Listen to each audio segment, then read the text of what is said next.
स्वागत करता हूँ आपके अपने channel R N computer education में। तो चलिए शुरू करते हैं।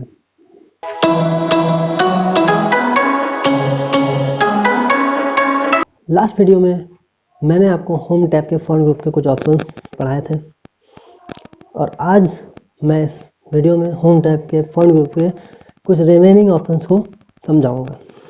मैंने स्ट्राइक थ्रू तक आपको पढ़ाया था और आज सबस्क्रिप्ट से शुरू करते हैं। सबस्क्रिप्ट का प्रयोग साइंस के फॉर्मूले इत्यादि को लिखने में किया जाता है। उदाहरण के लिए हमें H2O लिखना है जिसमें 2 नीचे की ओर होता है, यानी H2O। तो आप देखे होंगे कि 2 नीचे की ओर छोटा सा लिखा होता है। आपने इसको बहुत से ट्रेडमार्क्स वगैरह में भी देखा होगा, कंपनी के नाम के नीचे छोटा सा TM करके लिखा होता है। तो होता है सबस्क्रिप्ट, यानी जैसे मुझे इस 2 को छोटा करना है, मैंने इसको सेलेक्ट कर लिया और इस सबस्क्रिप्ट पर क्लिक कर दिया तो अब सबस्क्रिप्ट यानी स्मॉल में दिख रहा होगा आपको। इस तरह आपको हटाना है तो आप फिर से उसको सेलेक्ट करिए, फिर वहाँ पे क्लिक करिए, आपका सबस्क्रिप्ट हट चुका है। इसके अलावा आप शॉर्टकट भी यूज कर सकते हो, कंट्रोल प्लस से सबस्क्रिप्ट लगेगा, कंट्रोल प्लस से सबस्क्रिप्ट हटेगा। इसको हटा देते हैं। अगला ऑप्शन है सुपरस्क्रिप्ट। सुपरस्क्रिप्ट सबस्क्रिप्ट का जस्ट अपोजिट होता है। सुपरस्क्रिप्ट में यदि हमें कोई चीज़ ऊपर की ओर छोटे में लिखना है तो हम लोग सुपरस्क्रिप्ट का प्रयोग करते हैं। उदाहरण के लिए यदि किसी नंबर पर अगर हमें पावर लगाना है तो हम सुपरस्क्रिप्ट का यूज़ करेंगे। जैसे मुझे 2 पे पावर 3 लिखना है, अगर मैंने ऐसे लिख दिया तो 23 बन गया, लेकिन मैं पावर लिखना चाहता हूँ इसलिए मैंने 3 को सेलेक्ट किया और सुपरस्क्रिप्ट पे क्लिक कर दिया तो ये 2 पे पावर 3 हो गया। अब आपको दिख रहा होगा। हटाना है तो फिर से सेलेक्ट करिए, इस पर क्लिक कर दीजिए, हट जाएगा। या आप कंट्रोल शिफ्ट प्लस भी यूज कर सकते हो, शॉर्टकट कंट्रोल शिफ्ट प्लस से हट भी जाएगा। हटा देते हैं इसको हम। अगला ऑप्शन है टेक्स्ट इफेक्ट। तो इसके लिए मैं पहले कुछ लिख लेता हूँ।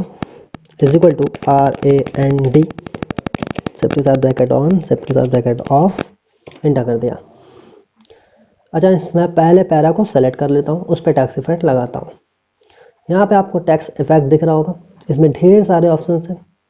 आप जो भी टेक्स्ट इफेक्ट अपने टेक्स्ट पर चाहते हो उसे सेलेक्ट कर लो। जैसे मुझे ये चाहिए तो मैंने इसको सेलेक्ट कर लिया। अब आप देख सकते हो कि मेरा टेक्स्ट कैसा हो रहा है। इसके अलावा और भी ऑप्शन हैं। आउटलाइन का कलर आप कैसा चाहते हो, जब मैं रेड कर दूं तो आपको रेड में दिख रहा होगा आउटलाइन।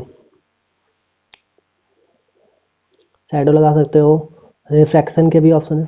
शैडो आपके टेक्स्ट को थोड़ा सा शैडो दिखाता है साइड में।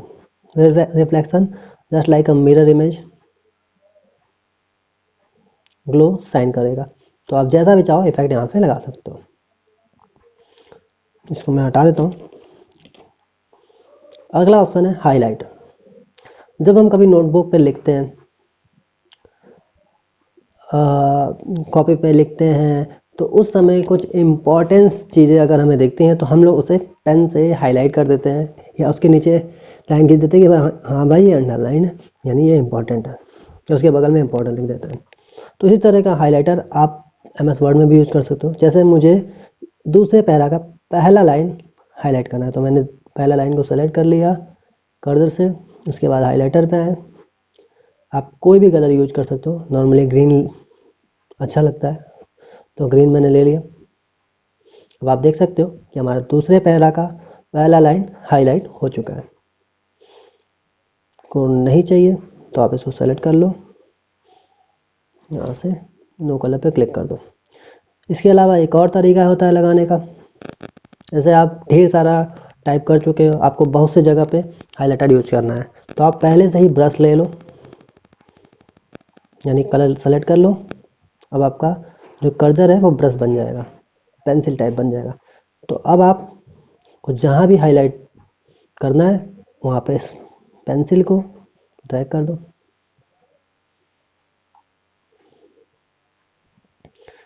हटाना है तो जिस वे में ले गए थे उसके जस्ट अपोजिट वे में वापस लेके आओ, देखो वो हट जाएगा। ओके, तो ये पिक नहीं कर रहा है। हुआ। तो इस तरह आप हाईलाइट कर सकते हो। अब आप चाहते हो हाइलाइटर रोकना, उसके बाद आप यहाँ पे फिर से आओ, यहाँ पे स्टॉप हाइलाइटिंग पे क्लिक कर दो। अब आपका हाइलाइटर रुक गया। अब आप फिर से टाइप कर सकते हो। अगला ऑप्शन है टेक्स्ट कलर। ये अब आपके टेक्स्ट कलर को चेंज करेगा। लास्ट में भी हमने पढ़ा था टेक्स्ट इफेक्ट, ये उससे मिलता जुलता ही ऑप्शन है। उसमें इफेक्ट देता है, यहाँ टेक्स्ट का केवल कलर आप बदल सकते हो। कोई भी कलर सेलेक्ट कर लो, टेक्स्ट का कलर चेंज हो जाएगा। ओके, हटा देता हूँ भाई, देख ही नहीं रहा है। ब्लू कर दूँ तो देखिए अब आपका कलर ब्लू हो गया। इसके ऊपर है आपको क्लियर फॉर्मेटिंग। चलिए उसको पढ़ने से पहले मैं कुछ फॉन्ट कुछ फॉर्मेटिंग वगैरह कर लेता हूँ। मैं इस पर बोल्ड कर लेता हूँ, इसको इटैलिक कर दिया, अंडरलाइन कर लिया, टेक्स्ट का इफेक्ट लगा दिया, हाईलाइट तो ऑलरेडी है। इसके अलावा आप कोई फॉर्मेटिंग करो। अब आप चाहते हो कि नहीं भाई मेरा जैसा था वैसा आ जाए, तो आप यहाँ पे क्लियर फॉर्मेटिंग पे क्लिक करो। तो ये क्या करेगा, सारे फॉर्मेट को क्लियर कर देगा हाइलाइटर को छोड़ के। ये हाइलाइटर को क्लियर नहीं करता, उसके अलावा सारे फॉर्मेट को क्लियर कर देता है। ओके, यानी आप गलती कर देते हो तो आप उसको सही भी कर सकते हो। अगला ऑप्शन है चेंज केस, जिसको हम पहले पैरा पे फिर से वापस आते हैं। चेंज केस क्या होता है? जैसे हम लोग बचपन से सीखे हैं कि हमें कोई भी टेक्स्ट लिखना है, कोई भी वर्ड लिखना है, तो सबसे पहला लेटर बड़ा होता है, उसके बाद के सारे छोटे होते हैं। कोई नेम लिखते हैं तो सबसे पहला लेटर बड़ा होता है, उसके बाद के सारे से छोटे होते हैं। ऐसे ही हमने सीखा है। इसके अलावा आप कुछ नया तरीका भी अपना सकते हो चेंज केस का यूज करके। जैसे आप चाहते हो कि सारी चीज़ें, सारे लेटर छोटे में है, यानी स्मॉल लेटर में है, तो लोअर केस पे क्लिक करो। देखो अब आप देख सकते हो कि आपके सारे लेटर स्मॉल लेटर में आ चुके हैं। इसके अलावा अपर केस जस्ट अपोजिट, यानी आपके सारे लेटर कैपिटल लेटर में हो जाएंगे। कैपिटलाइज ईच वर्ड, ये क्या करता है, आपके सेंटेंस के यानी आपके टेक्स्ट के हर पहले वर्ड को बड़ा कर देता है, उसके बाद वाले सारे वर्ड छोटे रहते हैं। दिख रहा होगा आपको, ओ में ऑन में ओ बड़ा, द में टी बड़ा, इंसर्ट में आई बड़ा, इस तरह सारे वर्ड आपको बड़े दिखेंगे। टॉगल केस जस्ट अपोजिट, इसमें सारे पहले वर्ड छोटे हो जाते हैं, उसके बाद के सारे वर्ड बड़े हो जाते हैं। सेंटेंस केस, जैसा अब तक हम लोग सीखे हुए हैं कि पहला अक्षर बड़ा, उसके बाद का छोटा, फिर फुल स्टॉप के बाद के बड़े, तो वैसे ये भी सेंटेंस केस में काम करता है। अच्छा, होम टैब के क्लिपबोर्ड ग्रुप में मैंने आपको कट कॉपी पेस्ट पढ़ाया था। फॉर्मेट पेंटर मैंने नहीं पढ़ाया था, तो आज हम लोग फॉर्मेट पेंटर भी पढ़ेंगे। फॉर्मेट पेंटर नाम से क्लियर है, फॉर्मेट को पेंट करता है। यानी जैसे मान लीजिए मैंने इस वाले पैराग्राफ पे इटैलिक, अंडरलाइन, इफेक्ट सारे फॉर्मेट कर लिए।